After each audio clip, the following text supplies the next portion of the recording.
இந்த நாளினுடைய பிரசங்கத்திற்கான வேத வாசிப்பை நாம் ஒரு விஷயம் வாசிக்க கேட்கலாம். வெளிப்படுத்தின விசேஷம் 7ஆம் அதிகாரம் வசனம் 9 17 வசனம் முடிய நாம் வாசிக்க கேட்கலாம். இவைகளுக்கு பின்பு நான் பார்த்தபோது, இதோ சகல ஜாதிகளிலும் கோத்திரங்களிலும் ஜனங்களிலும் பாசைக்காரரிலும் இருந்து வந்ததும் ஒருவனும் எண்ணக்கூடாததுமான திரளான கூட்டமாகிய ஜனங்கள் வெள்ளை அங்கிகளை தரித்து தங்கள் கைகளில் குருத்தோலைகளை பிடித்து சிங்காசனத்திற்கு முன்பாகவும் ஆட்டுக்குட்டியானவருக்கு முன்பாகவும் நிற்க கண்டேன். அவர்கள் மகா சத்தமிட்டு, இரட்சிப்பின் மகிமை சிங்காசனத்தின் மேல் வீற்றிருக்கிற எங்கள் தேவனுக்கும் ஆட்டுக்குட்டியானவருக்கும் உண்டாவதாக என்று ஆர்ப்பரித்தார்கள்.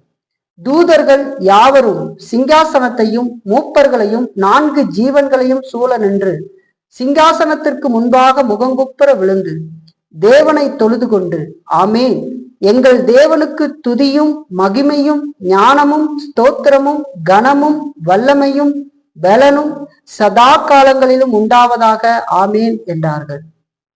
அப்பொழுது மூப்பர்களில் ஒருவன் என்னை நோக்கி, வெள்ளை அங்கிகளை தரித்திருக்கிற இவர்கள் யார்? எங்கே இருந்து வந்தார்கள் என்று கேட்டான். அதற்கு நான், ஆண்டவனே, அது உமக்கே தெரியும் என்றேன். அப்பொழுது அவன், இவர்கள் மிகுந்த உபத்திரவத்திலிருந்து வந்தவர்கள். இவர்கள் தங்கள் அங்கிகளை ஆட்டுக்குட்டியானவருடைய இரத்தத்திலே தோய்த்து வெளுத்தவர்கள் ஆனபடியால் இவர்கள் தேவனுடைய சிங்காசனத்திற்கு முன்பாக இருந்து இரவும் பகலும் அவருடைய ஆலயத்திலே அவரை சேவிக்கிறார்கள். சிங்காசனத்தின் மேல் வீற்றிருக்கிறவர் இவர்களுக்குள்ளே வாசமாயிருப்பார். இவர்கள் இனி பசி அடைவதும் இல்லை, இனி தாகம் அடைவதும் இல்லை. வெயிலாவது உஷ்ணமாவது இவர்கள் மேல் படுவதும் இல்லை. சிங்காசனத்தின் மத்தியில் இருக்கிற ஆட்டுக்குட்டியானவரே இவர்களை மேய்த்து இவர்களை ஜீவ தண்ணீருள்ள ஊற்றுகள் அண்டைக்கு நடத்துவார். தேவன் தாமே இவர்களுடைய கண்ணீர் யாவையும் துடைப்பார் என்றான் என்பதே. நாம் ஒரு விஷயம் கண்களை மூடி இந்த நாளுடைய பிரசங்கத்திற்காக ஜெபிக்கலாம். பிதா குமாரன் பரிசுத்த ஆவியாக வீற்றிருக்கிறதான எங்கள் திரித்துவ தேவனே, நெருமையான பிரசங்க நேரத்திற்காக நாங்கள் வருகிறோம். நீர் எங்களோடு கூட பேசுகிற நேரம், மிகுந்த கவனத்தோடு உடைய சத்தத்தை நாங்கள் கேட்க எங்களுக்கு நீர் உதவும். உடைய வார்த்தைகள்ல ஒன்றையும் நாங்கள் இழந்து போகாதபடிக்கு தேவனே, முழுமையாக நாங்கள் இந்த வார்த்தைகளை பெற்று அனுபவித்து ஆசீர்வதிக்கப்பட உதவி செய்யும். இந்த வார்த்தைகள் எங்களை ஆற்றட்டும், தேற்றட்டும், எங்களுடைய குறைவுகளை எங்களுக்கு உணர்த்தி அதிலிருந்து மனம் திரும்ப செய்யட்டுமாக நாங்கள் கேட்கிறோம். தேவனே, எங்களோடு கூட இருந்து நடத்தும் ஆண்டவரே. இந்த ஜெபத்தை இயேசு கிறிஸ்துவின் மூலமாக ஏறெடுக்கிறோம் எங்கள் நல்ல பிதாவே. இந்த வருடத்துல நாம் பரலோக பயணிகள் என்கிற தலைப்பின் கீழாக செய்திகளை கேட்க ஆரம்பித்து கடந்த 3 வாரங்களாக அதே தலைப்பின் கீழாக பல சத்தியங்களை நாம் சிந்தித்தோம் இல்லைங்களா? கடவுள் அதற்கு நமக்கு உதவி செய்தார். பரலோக பயணிகள் அப்படின்னு ஏன் இந்த செய்திக்கு தலைப்பு? ஏனென்று சொன்னால், நாம் பரலோகத்தை நோக்கி பயணப்பட்டு கொண்டிருக்கிற பயணிகளாக இருக்கிறோம். இந்த உலகத்தின் வழியாக கடந்து கடவுள் சொன்ன விதத்துல வாழ்ந்து நாம் ஒரு நாள் நித்தியத்தை போய் அடைய போகிறோம் என்று சொல்லி நாம் பார்க்கிறோம். பயணிகள் என்பது தொடர்ந்து முன்னேறி போய் கொண்டிருக்கிறவர்களாக இருக்கிறார் இல்லைங்களா? ஆகவே நாம் தொடர்ந்து ஆவிக்குரிய வாழ்க்கையில வளர்ந்து தொடர்ந்து நாம் ஆற்ற வேண்டிய கடமைகளை எல்லாம் ஆற்றி பாவத்தை அழித்தொழித்து வாழ்ந்து இந்த உலகத்துல சாட்சியாக இருந்து ஒரு நாள் நாம் முன்னேறி போக வேண்டியது அவசியம் என்று சொல்லி பார்க்கிறோம். அப்படி போய் நாம் ஒரு நாள் நித்தியத்தை அடைய போகிறோம். இந்த உலகத்திலேயே அதை நாம் அனுபவித்து ஒரு நாள் அதை எதிர்பார்த்து காத்திருந்து ஒரு நாள் இந்த மெய்யான பரலோகத்தை நாம் போய் அடைய போகிறோம் என்று சொல்லி நான் பார்க்கிறோம். அதனாலதான் இதுக்கு பரலோக பயணிகள் என்று சொல்லி தலைப்பை பார்த்தோம். வேதத்துல மெய் கிறிஸ்தவர்களை குறித்து சொல்லுகிற பொழுது அவர்களை பரதேசிகள் என்று சொன்னதை நான் உங்களுக்கு காட்டினேன். பரதேசிகள் என்று சொல்லுகிற பொழுது அவர்கள் பிரதேசத்தை சேர்ந்தவர்கள், இந்த தேசத்துக்கு உரியவர்கள் அல்ல அப்படிங்கிறத அது அடையாளப்படுத்துகிறது. இயேசு கிறிஸ்து சொல்றார், நான் உலகத்தான் அல்லாதது போல இவர்களும் உலகத்தார் அல்ல என்று சொல்லி சொல்றார். இவர்கள் உலகத்தாராயிருந்தால் உலகம் இவர்களை சிநேகித்திருக்கும். இவர்கள் உலகத்தாராய் அல்லாதபடியினாலே நான் இவர்களை உலகத்திலிருந்து தெரிந்து கொண்டபடியினாலே இவர்களை உலகம் பகைக்கிறது என்று சொல்லி சொல்லுகிறது இல்லைங்களா. அப்போ நாம் இந்த உலகத்துக்கு உரியவர்கள் அல்ல. அப்படி சொல்லும்போது இந்த உலகத்துல நான் சன்னியாசி மாதிரி வாழணுமா? அதுக்கு நான் சொன்னேன், அப்படியெல்லாம் இல்லை. இந்த உலகத்துல நாம் நியாயமாக அனுபவிக்க வேண்டிய காரியங்களை அனுபவித்து பரிசுத்தமாக வாழ்ந்து நாம் பரலோகத்துக்கு போக வேண்டியது அவசியம் இல்லைங்களா. அதே நேரத்துல இந்த உலகம்தான் எல்லாம் அப்படிங்கிறது போல நாம் வாழுகிறது அது மோசமானது. அது நம்முடைய ரட்சிப்பையே சந்தேகிக்க கூடியதாக அது மாற்றிவிடும் என்று சொல்லி நாம் பார்க்கணும் இல்லைங்களா. அப்ப வேதம் விசுவாசிகளை பரதேசிகள் என்று சொல்லி சொல்லுகிறது. அப்ப மெய் கிறிஸ்துவர்கள் எல்லாரும் பரலோகத்தை நோக்கி பயணம் செய்கிற பரலோக வாசிகள் என்று சொல்லி நாம் பார்க்கணும். அப்படி கடந்த 3 வாரங்களாக நாம் இதுல இருந்து பல விஷயங்களை கற்றுக்கொண்டோம்.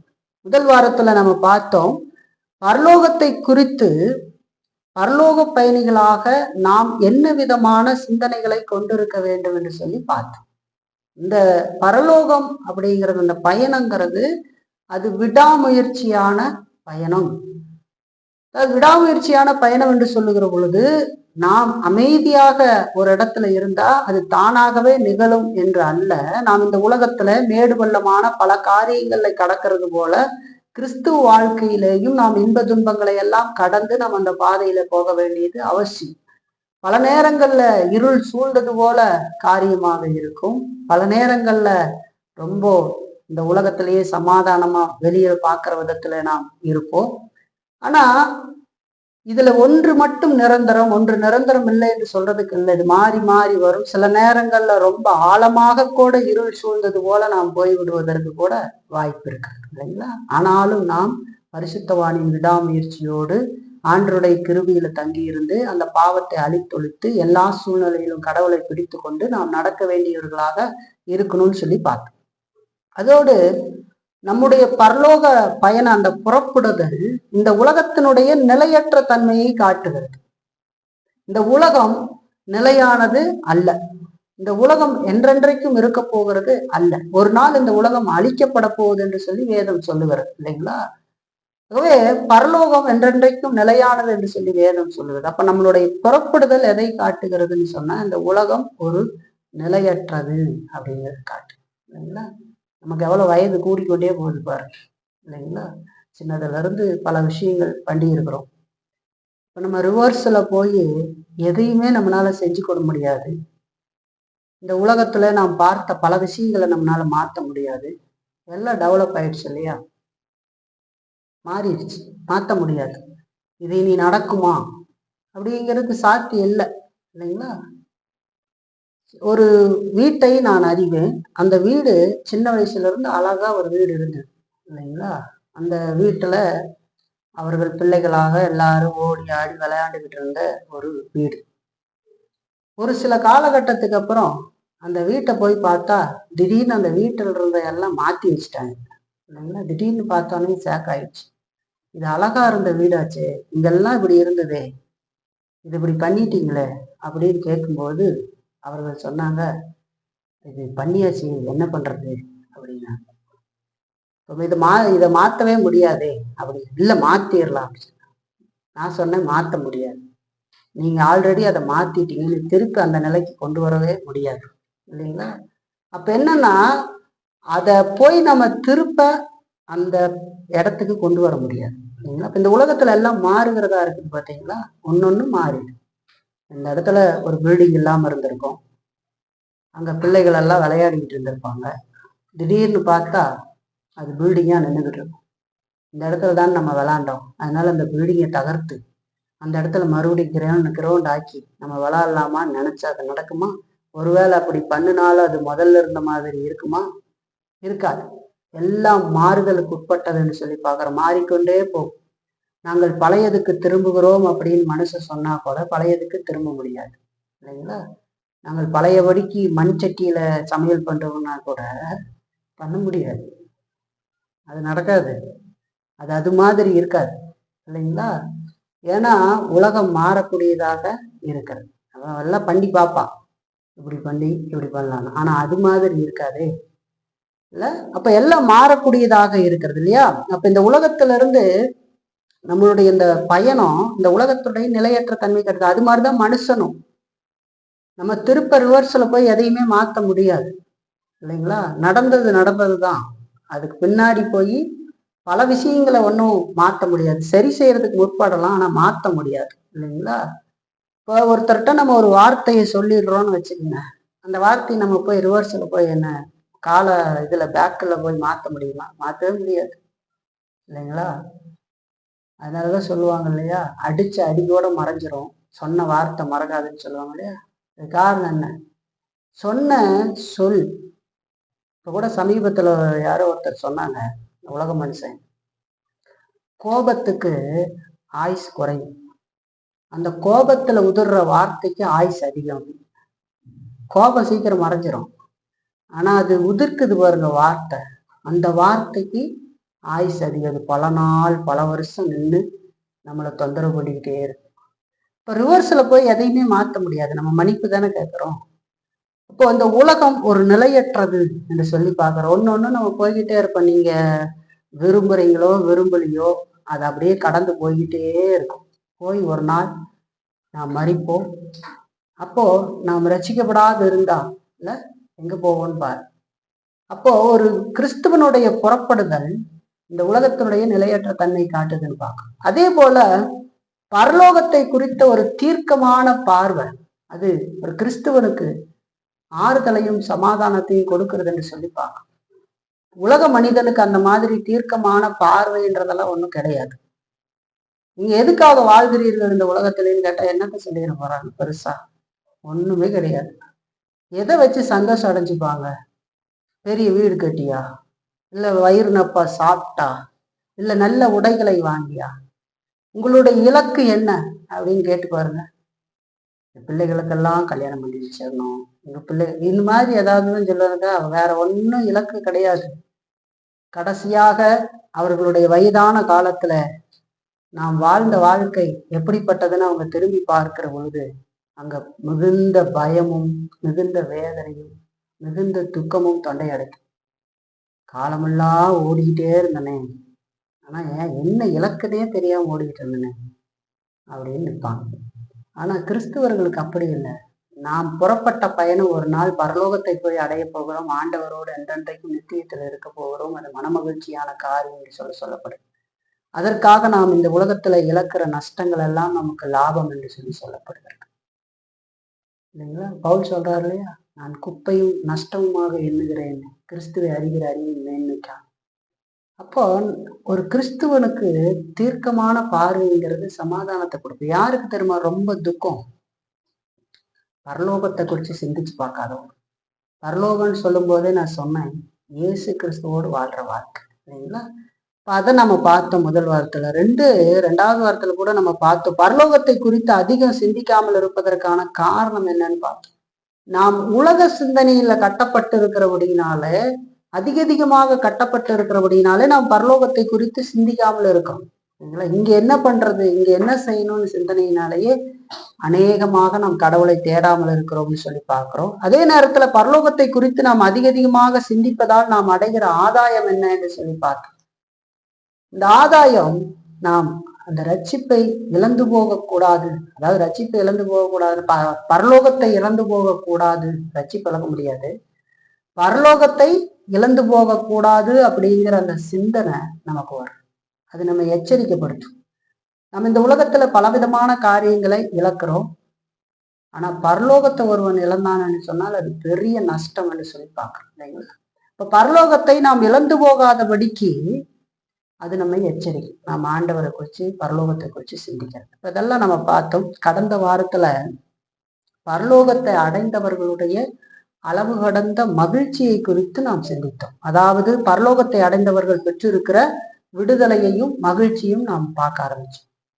நம்ம வாசிக்க கேட்ட அந்த வசன பகுதிகளில் 16ஆம் வசனத்தை மையமாக கொண்டு அந்த வசனத்தினுடைய முற்பகுதியாக இருக்கிற இவர்கள் இனி பசி அடைவதும் இல்லை, இனி தாகம் அடைவதும் இல்லை என்கிற அந்த பகுதியை மையமாக கொண்டு நாம் சிந்தித்தோம். அதாவது நமக்குள்ளிருந்து ஏற்படுத்துகிற சில சிரமங்களை குறித்து அந்த வசனம் நமக்கு சொல்லுகிறது. பரலோகத்தை அடைந்தவர்கள் அந்த சிரமங்கள்ல இருந்து விடுதலை அடைந்திருக்கிறார்கள் என்று சொல்லி நாம் பார்த்தோம். நாம் இந்த உலகத்துல இருக்கிற காலங்கள்ல நமக்குள்ளான அந்த விதமான சிரமங்கள் தொடர்ந்து இருக்கும் என்று சொல்லி நான் பார்த்தோம். அதை 3 காரியமாக உங்களுக்கு விளக்கப்படுத்தணும். சரீர பசிதாகம், உலகத்துல நாம் எதை சாப்பிடுவோம், எதை உடுத்துவோம், இதெல்லாம் நிறைய காரியம் இருக்கு இல்லையா. மனதின் பசிதாகத்தை குறித்து பார்த்தோம். புகழுக்காக, அன்புக்காக ஏங்கி நிற்கிறது, இதெல்லாம் நம்ம பார்த்தோம். ஆவிக்குரிய பசிதாகத்தை குறித்து பார்த்தோம். நீதியின் மேல் பசிதாகம் உடையவர்களாக இருக்கிறவர்கள் பாக்கியவான். சரி, இந்த உலகத்துல நாம் அப்படி இருக்க வேண்டியது அவசியம் இல்லைங்களா, கர்த்தருடைய பிள்ளைகளா. இதெல்லாம் விட்டு இப்பொழுது பரலோகத்தில் இருக்கிறவர்கள் இதிலிருந்து விடுதலை அடைந்திருக்கிறார்கள் என்று சொல்லி நாம் பார்க்கிறோம் இல்லைங்களா.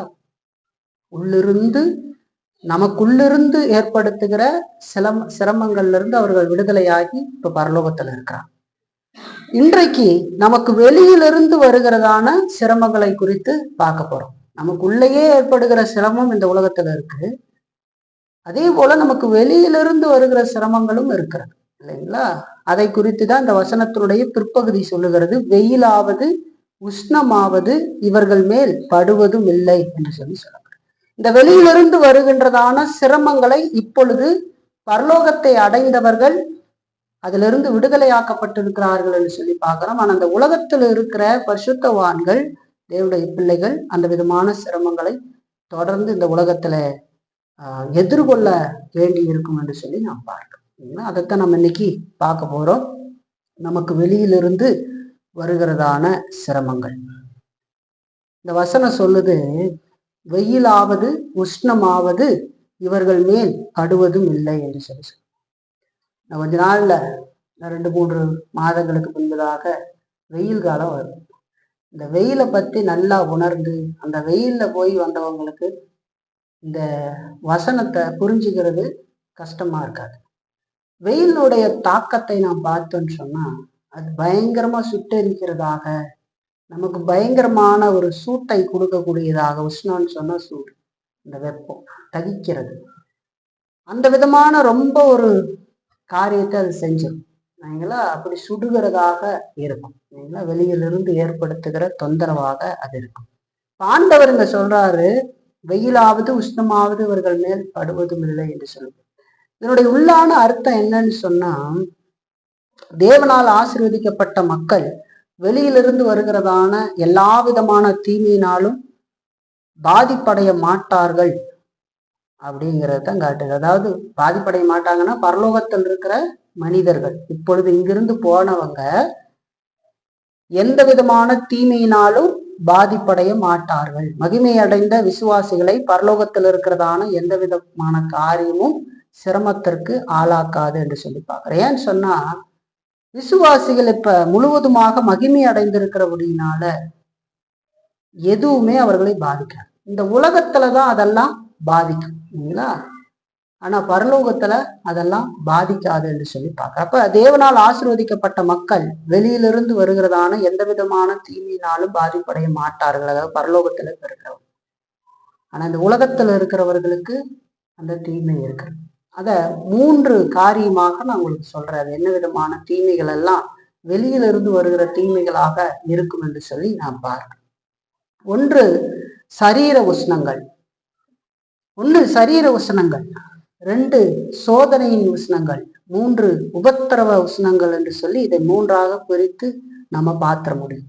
இதெல்லாம் வெளியிலிருந்து ஒரு விசுவாசிக்கு வருகிறதான உஷ்ணங்களாக, நம்மை சுடுகிறதாக, நம்மை தகிக்கிற விதமாக அது இருக்கிறதாக இருக்கும் இல்லைங்களா. தகித்தல் என்று சொன்னா வெப்பம் அடிக்குது இல்லையா, அதைத்தான் அது காட்டு. அந்த விதமாக இருக்கும், கடுமையான வெப்பத்தை காட்டுகிறது. இப்போ முதல்ல நம்ம பார்க்கலாம் சரீர உஷ்ணங்கள் இல்லைங்களா. அது என்ன வெளியிலிருந்து நம்மளை அப்படி தொந்தரவு செய்கின்ற உலகத்துல வாழ்கிற நாட்கள்னா, பூமியில சூரியன் மட்டுமல்ல, பலவிதமான கஷ்டங்களும் துயரங்களும் நம்மை சுடுகிறது என்று சொல்லி நாம் பார்க்கிறோம். வெளியிலிருந்து வருகிற பிரச்சனை இல்லைங்களா. விசுவாசிகள் என்ன விதமான பாடுகளை எல்லாம் இங்கு கடந்து போக வேண்டி இருக்கும், கடந்து போயிருக்கிறார்கள் அப்படிங்கிறத நம்ம பார்க்கலாம் இல்லைங்களா. இந்த உலகத்துல வாழ்கிற நாட்கள்ல என்ன விதமான கஷ்டங்களை எல்லாம் அவர்கள் அடைந்திருக்கிறார்கள். பலருக்கு சரீரத்துல நம்ம பார்த்தோன்னா உடல்ல பலவிதமான உபாதைகள் இருந்திருக்கிறது என்று சொல்லி நான் பார்க்கிறேன். பலவிதமான உபாதைகள், வியாதிகள் இல்லைங்களா?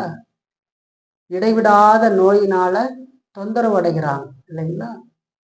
கொஞ்சம் கூட சரியாகாம வாழ்நாள் முழுவதும் அந்த வியாதியை அவர்கள் சுமந்து ஒரு நொடி பொழுது கூட சோர்ந்திருக்க முடியாம எத்தனையோ பேர் அந்த வியாதிகள்ல இருந்து போயிருக்கிறார் இல்லைங்களா?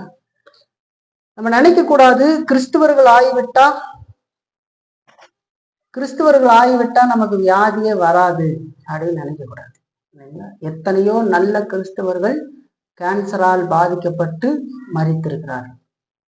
அநேகர் விபத்துக்கள்ல மரித்திருக்கிறார்கள் இல்லைங்களா? இப்போ சில கிறிஸ்துவர்கள் பார்க்கும்போது நல்ல கிறிஸ்துவர்களாக இருந்து நெடு நாட்கள் வியாதியில இருந்து காலம் முழுவதிலும் கூட வியாதியில இருந்து அவர்கள் மரித்திருக்கிறார்கள் கடைசியா இல்லைங்களா? இப்போ வியாதி என்பது இந்த உலகத்துல இருக்கிறதான ஒன்று. இந்த உலகத்துல பாவம் இருக்கிறபடினால இங்க வியாதி இருக்கிறது.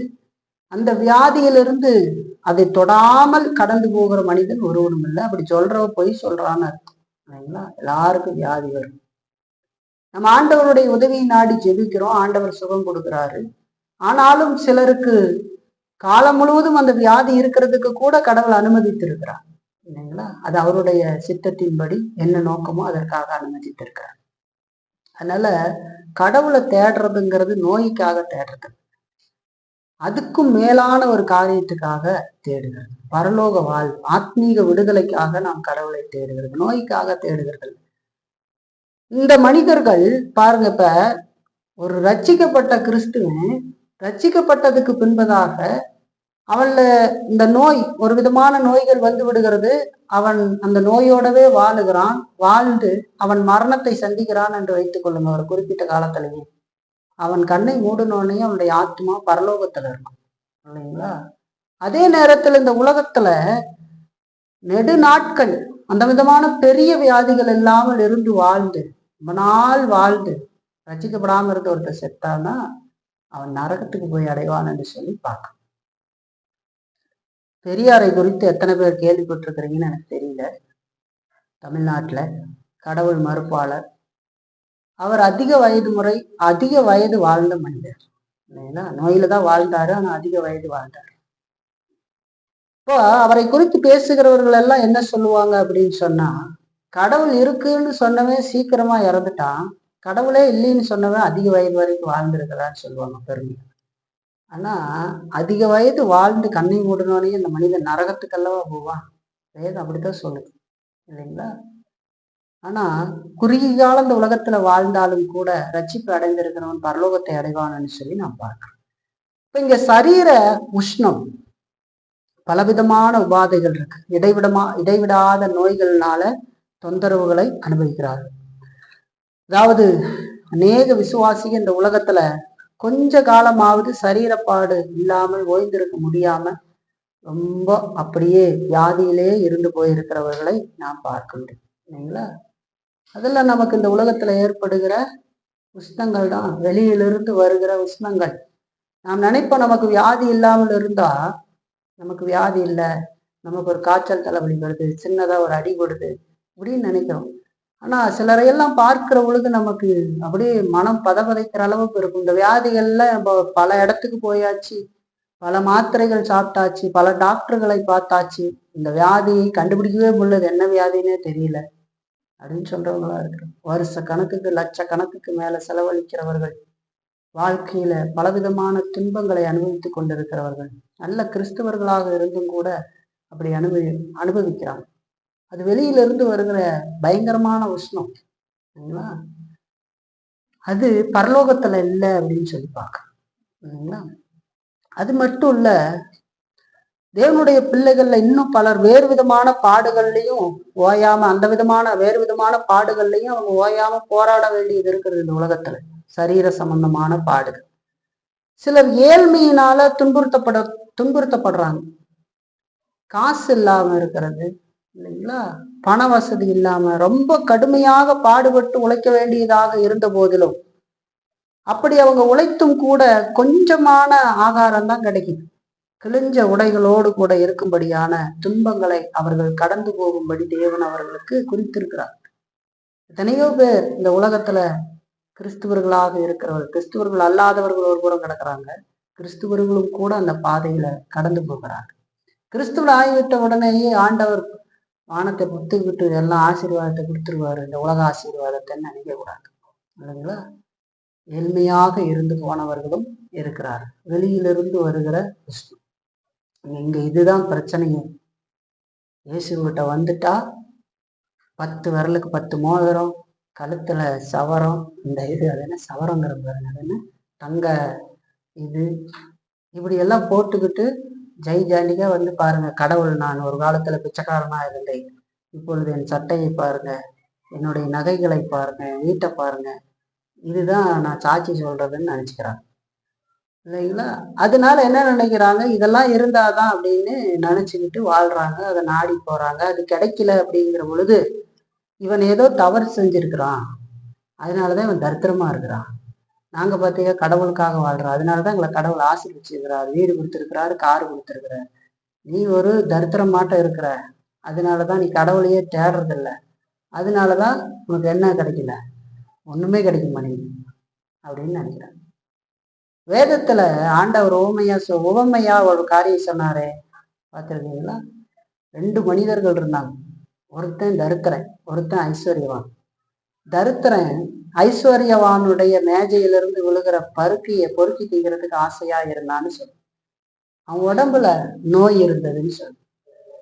அந்த புண்களை நாய் நக்கிட்டுன்னு சொல்லி சொல்லுவான். அத்தனை உபத்திரவங்களை அடைந்து கொண்டிருந்த மனிதன் அவன் கண்ணை மூடுற போது பரலோகத்துக்கு போயிட்டான்னு சொல்லு. சம்பரவமாக வாழ்ந்து கொண்டிருந்த ஐஸ்வர்யவான் கண்ணை மூடுகிற பொழுது நரகத்துக்கு போய்விட்டான்னு சொல்லி சொல்லு. அப்ப அந்த உலகத்துல நமக்கு சில விஷயங்கள் கிடைக்கல அப்படிங்கிறதுக்காக நம்ம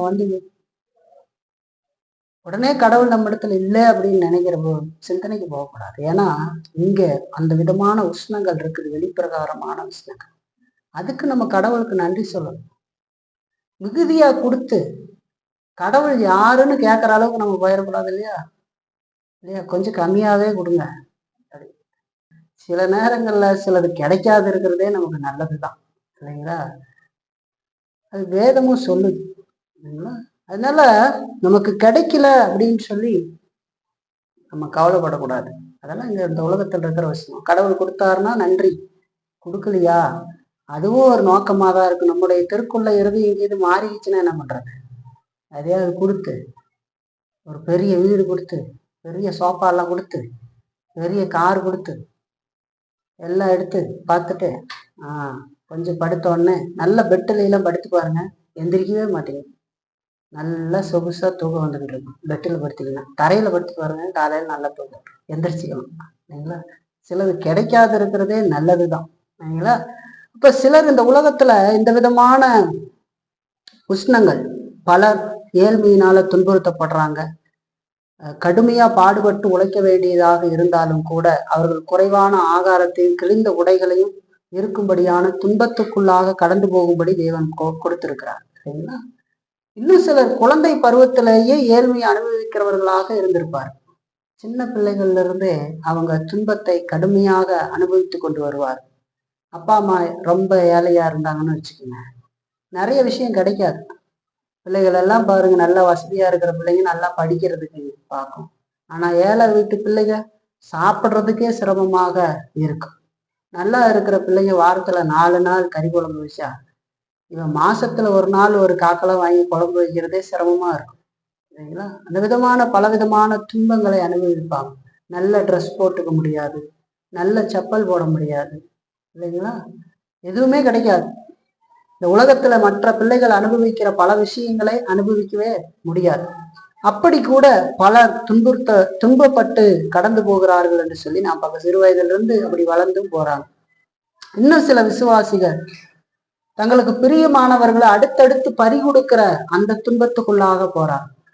ரொம்ப வேண்டியவங்களாக நேசிக்கிறவர்களாக வீட்டுல இருக்கிற சிலர் ஒருத்தர் செத்து செத்து போறத பார்க்கிற பொழுது அது அவ்வளவு ஈஸி இல்லை இல்லைங்களா? ஒன்னொன்னா காலி ஆச்சுன்னா என்ன பண்றது? அது பயங்கரமான வருத்தத்தையும் வலியும் உருவாக்க அவங்களுடைய நினைவுகள் நம்முடைய சிந்தனையிலிருந்து போறதுக்குள்ள அது போவாது அவ்வளவு சீக்கிரம். நம்ம ரொம்ப நேசிக்கிறவங்க அடுத்தடுத்து செத்து போனாங்கன்னா என்ன வருது? அப்படியும் கூட வெளியிலிருந்து பல உஷ்ணங்கள் நம்முடைய வாழ்க்கையில் இந்த உலகத்துல இருக்குதுன்னு சொல்லி பாக்குறேன். யாருமே சாகாம இருக்க போறது இல்லை இல்லைங்களா? இங்க இருக்கிற நாமா இருக்கட்டும், நம்முடைய நமக்கு மேல இருக்கிறவங்களா இருக்கட்டும், கீழே இருக்கிறவங்களா இருக்கட்டும், எத்தனை காலம் கடவுள் குறித்திருக்கிறாரோ அந்த காலத்துக்கு மேல அவங்க இந்த உலகத்துல இருக்க முடியாது. அப்ப அது பெரிய வலியை நமக்கு ஏற்படுத்தலையா? அந்த உஷ்ணத்தை நம்ம சமாளிக்க வேண்டியது இருக்குது இல்லைங்களா? ரொம்ப பயங்கரமா இருக்கும் அதெல்லாம். ஆனா நாம் அதன் வழியாகத்தான் கடந்து போக வேண்டியது இருக்கிறது என்று சொல்றாரு. இந்த பரலோக பயணத்துல பாருங்க, அதெல்லாம் இருக்குது. இதெல்லாம் நடக்காது போல நாம் இருக்கக்கூடாது. அதையெல்லாம் எதிர்பார்த்து தாங்க கொள்ளக்கூடிய அந்த உதவியை ஆண்டவர்கிட்ட பெற்றுக்க வேண்டியது அவசியம். நடந்தா நான் என்ன மாதிரி ரியாக்ட் பண்ணுவேன்னு பார்க்கணும். இப்படி ஒன்று நடந்ததுன்னா என்ன ரியாக்ட் பண்ணுவேன் அப்படின்னு கேள்வி கேட்டு பார்க்கணும். இந்த அந்த ஒரு நிலையில அடையாதவர்கள் என்ன செய்யறாங்க? அந்த மாதிரியான சிந்தனை இல்லாமல் போய்கொண்டு இருக்கிறவர்களுக்கு என்ன நடக்குது தெரியுங்களா? திடீர்னு செத்துட்டாங்க அப்படின்னு சொன்னா தரையில விழுந்து பரண்டு குட்டிக்காரன் அடிச்சு, இயேசுவாவது ஒன்னாவது, இயேசுவை நான் நேசித்தேன், இயேசுக்காக வாழ்ந்தேன், இயேசுக்காக கொடுத்தேன், இப்ப இயேசுவே இல்லை அப்படின்னு சொல்லி இதுதான் அவனுக்கு விசுவாசமே இருக்குதான்றது ஒரு ஆண்டவர் இதெல்லாம் சொல்லி இருக்கிறாரு. ஒரு நல்ல விசுவாசியாக இருந்து மரித்தார் என்று சொன்னா நமக்கு இந்த உலகத்துல ஒரு வருத்தம் வரும் அவங்கள விட்டு பிரியறது. ஆனா அவங்க பரலோகத்துல இருப்பாங்க, நம்மளும் அங்க போக போறோம்னு நம்பிக்கையும் சந்தோஷமும் இருக்கும். இந்த உஷ்ணங்களை நம்ம இங்க அனுபவிக்க வேண்டியது இருக்கு. பலர் கணவனை இழந்த விதவிகளை நம்ம பார்க்க முடியுது உலகத்துல. ஒரு குறிப்பிட்ட காலத்துல கணவன் இறந்து போய் விட்டாங்க என்று சொன்னால், மனைவி இறந்து போய் விட்டாங்க என்று சொன்னா அது பெரிய துயரத்தை உண்டு பண்ணும் இல்லைங்களா? இந்த ஊர்ல கொஞ்சம், இந்த நாட்டுல கொஞ்சம் வித்தியாசம் இல்லைங்களா? இருந்தாலும் பொதுவா அந்த வலி, ரொம்ப நேசிக்கிற கணவனோ மனைவியாகவோ இருந்தவங்க இறந்து போயிட்டா அது எந்த அளவுக்கு வலியும் துயரத்தை உருவாக்கும் என்று சொல்லி பாருங்க.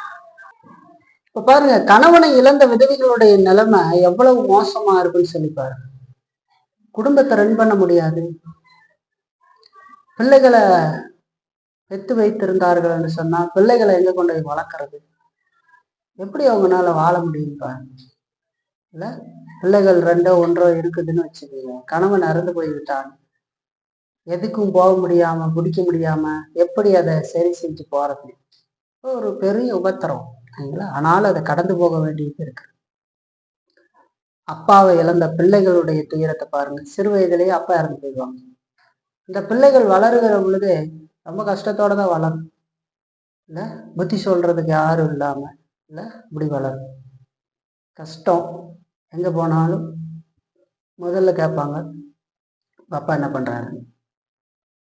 எங்க அப்பா இறந்து போயிட்டாரு அப்படின்னு சொல்லலையா? அப்ப அந்த நினைவுபடுத்துறதுக்கு ஊருக்குள்ள எப்பவுமே ஆள் இருந்துகிட்டே இருப்பாங்க இல்லைங்களா? கல்யாணம் பண்ணிட்டீங்களான்னு இந்த ஊர்ல நாட்டுல கேட்கறாங்கல்ல, எங்க போனாலும் கல்யாணம் ஆகாதவங்களை பார்த்தா அப்புறம் எப்ப கல்யாணம் அப்படின்னு கேட்பாங்க. தகுதி இருக்குதா இல்லையா, கல்யாணம் பண்றதுக்கு என்ன இது இருக்குது, அதெல்லாம் எதையும் கேட்கறதில்ல. கல்யாணம் பண்ணிட்டியா பண்ணிட்டியா, கல்யாணம் பண்ணிட்டியா, கல்யாணம் ஆயிடுச்சு, அப்புறம் குழந்தை இருக்குதா, அடுத்த கேள்வி வந்தது. அப்புறம் குழந்தை பெற்றுக்கிட்டா அதுக்கப்புறம் குழந்தை எங்க படிக்குது அப்படிங்க, வளர்ந்தா எப்போ கல்யாணம் பண்ணுவீங்க, கல்யாணம் பண்ணா எப்போ அதுக்கு புள்ள வரும், மறுபடியும் முதலுக்கே வந்துடுவாங்க. இது ஒரு பெரிய வியாதி, நினைவுபடுத்துறதுக்கான வியாதி. இப்ப பாருங்க, அது எவ்வளவு வருத்தம்னு பாருங்க. பிள்ளைகளை பறி கொடுத்த பெற்றோர்களுடைய துக்கம் எவ்வளவுன்னு பாருங்க. சின்னதுலயே பிள்ளைங்க செத்து போனா எப்படி இருக்குன்றாரு, தாங்க முடியுமா?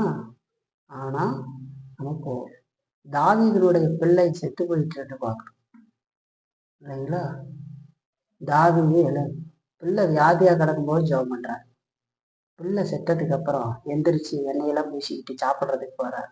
எல்லாம் கேட்கறாங்க, என்ன இது வித்தியாசமா இருக்குது அப்படின்னா, பிள்ளை உயிரோடு இருக்கிறதுனால ஆண்டவர் இறக்கம் காட்டுவார்னு ஜெபம் பண்ணிக்கிட்டு இருந்தேன்.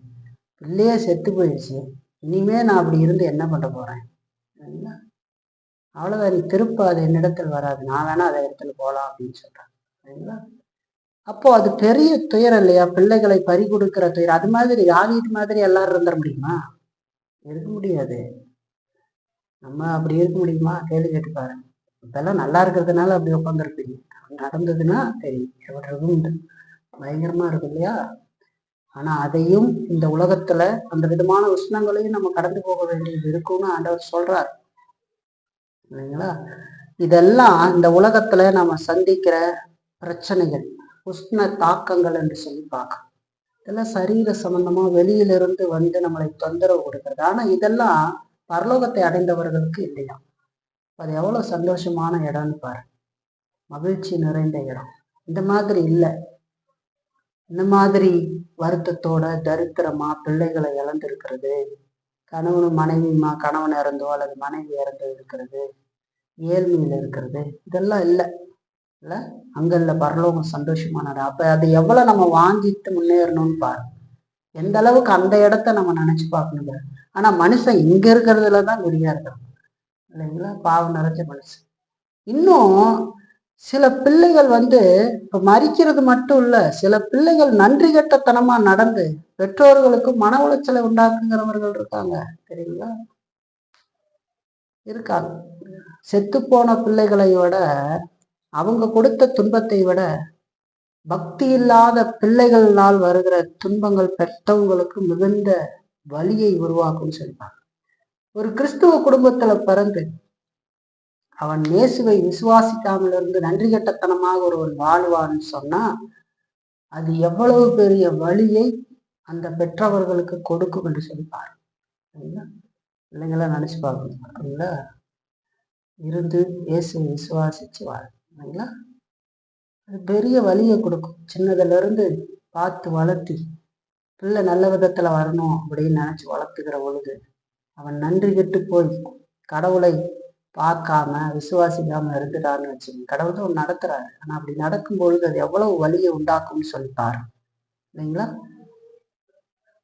முடிஞ்சு போன சிலுவையை வர சுமந்துகிட்டு இருக்கிற சிலுவை தான் அதிக பாரம் என்று சொல்லி பார்க்கணும். அவனவன் தன் சிலுவையை எடுத்துக்கொண்டு எனக்கு பின்பற்ற கடவானான்னு சொல்ல அந்த உலகத்துல பாடு. செத்து போயிட்டதை நினைக்கிற அந்த கஷ்டத்தை விட உயிரோடு இருந்து நன்றி கட்டத்தனமாக ஒரு பிள்ளை வாழும்னு சொன்னா அதோடைய வலி பயங்கரமாக இருக்கும்னு சொல்லி பார்க்கணும். இதெல்லாம் இருந்ததுன்னா நாம் இங்க அனுபவித்துத்தான் ஆக வேண்டும்.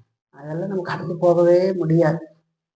எல்லா கிறிஸ்துவ பெற்றோர்களும் என்ன நினைச்சு பிள்ளைகளை வளர்க்குறாங்க, என் பிள்ளை ஏற்ற காலம் வரும்போது ரட்சிக்கப்படுவான், ரட்சிக்கப்படணும்னு ஜெபம் பண்றாங்க.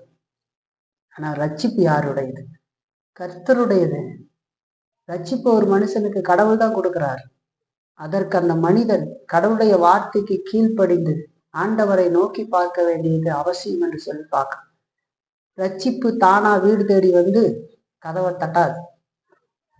ஆண்டவருடைய வார்த்தை வருகிற பொழுது நாம் எவ்வளவு பெரிய பாவிகள், நம்முடைய இருதயம் எவ்வளவு மோசமானது, நாம் தேவனுக்கு எதிரானவர்கள் இல்ல, எந்த விதத்திலையும் நம்மை நாமே ரட்சித்து கொள்ள முடியாத பாவிகள், அருவருக்கத்தக்க மனிதர்கள், தேவனோ மகா பரிசுத்தமானவர், ஒருவரும் சேரக்கூடாத வழியில வாசம் பண்ணுகிறவர், இறையாண்மையுள்ள கர்த்தர்.